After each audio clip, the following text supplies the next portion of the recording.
Welcome to the bustling streets of Delhi, a city that encapsulates the essence of diversity, heritage, and passion. In the heart of this vibrant metropolis lies a story, a tale of football, its rich history, and the bittersweet journey of a sport losing its essence.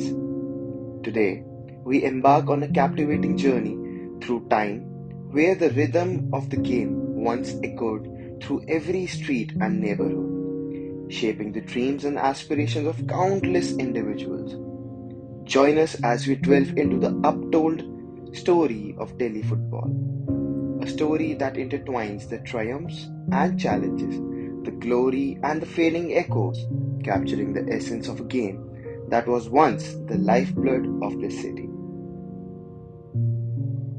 Delhi, with its awe inspiring monuments and bustling markets, has long been a melting pot of cultures and traditions. Amid this tapestry of life, football took root, weaving itself into the very fabric of Delhi's identity. In the narrow alleys and open fields, children would come together chasing their dreams with a ball at their feet.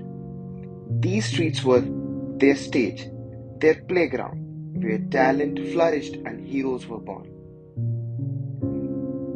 Football was more than just a game, it was a way of life, a universal language that united people from all walks of life. There were wide open spaces available for children to play football, like the Kosher Gardens, Nicholson Gardens, St. Stephen's College's ground, and the ground of Hindu College. There was also ample space available where the current interstate bus terminal stands. This was the time when more people played football than cricket, maybe because football was a cheaper game altogether. As the years passed, football in Delhi blossomed, becoming a force to be reckoned with on the national stage. Renowned clubs like Union Sporting Club, Mughal Sporting Club, Young Bengal FC, with their dedicated fan bases, carved out their places in the annals of Indian football. The air was electric with the roar of the crowd, and the passion of the game was palpable. Delhi's footballing history stood tall, adorned with monuments of glory, where legends graced the turf and etched their names into the hearts of the people. Young Men Club was formed by the Qureshi Butcher family in the Jama Masjid area. The majority of Union Club fans were from the local butcher community, tailors, shopkeepers, and various other small professions.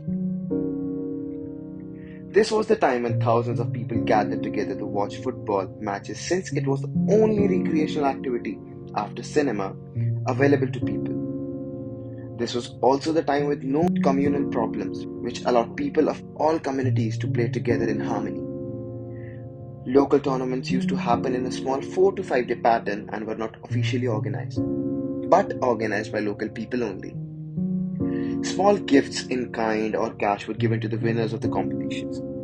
But things took a turn in a positive manner when Mohan Bagan won against the British regimental team at the Red Fort in 1911. Since then, the Britishers invited local Indian teams to participate in the tournaments and showcase their talent.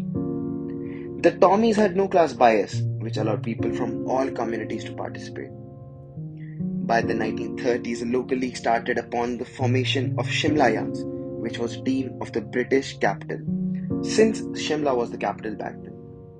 Shimla Youngs was also the arch rival of our old Delhi clubs, including Union and Young Men FC. By the 1940s, well-established league structure was formed in Delhi, and Delhi football was organized.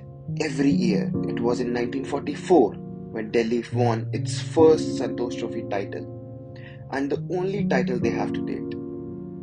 And it was the same year when Mughal FC became the unbeaten champions in 1944, becoming the Invincibles.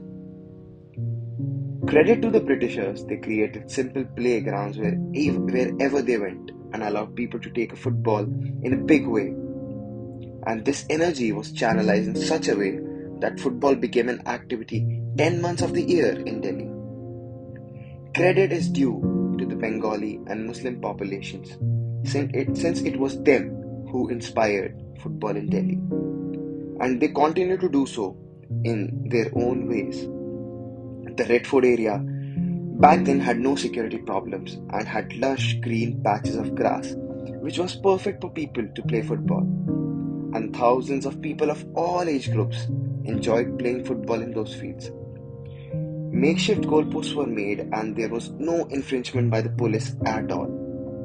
And apart from that, there were various Durand Cup contesting teams that also participated in practice there, including the Gorkha Brigade, who won the Durand Cup in 1966, beating Mohun Bagan 4-0.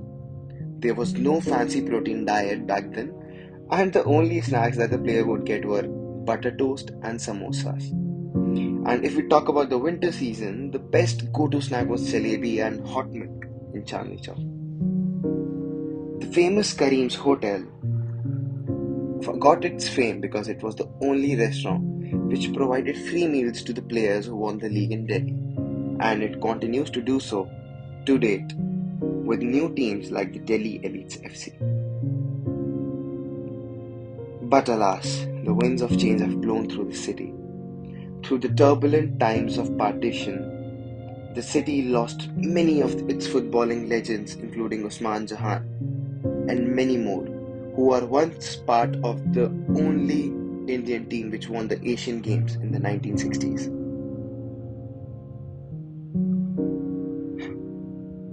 The once thriving football culture is slowly losing its essence.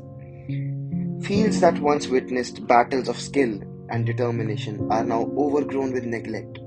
The grand stadiums, once filled to the brim with passionate supporters, now echo with emptiness. Apathy and shifting focus have crept in slowly, eroding the very foundation of which this beautiful game was built. As the city grew, its appetite for success changed. The glitz and glamour of other sports overshadowed the humble allure of football. The dreams of aspiring young talents, once nurtured by the soil of Delhi, are now trampled under the weight of indifference. The essence of the game, the joy, the camaraderie, and the sheer love for football seems to be slipping away, lost amid the chaos of modern times.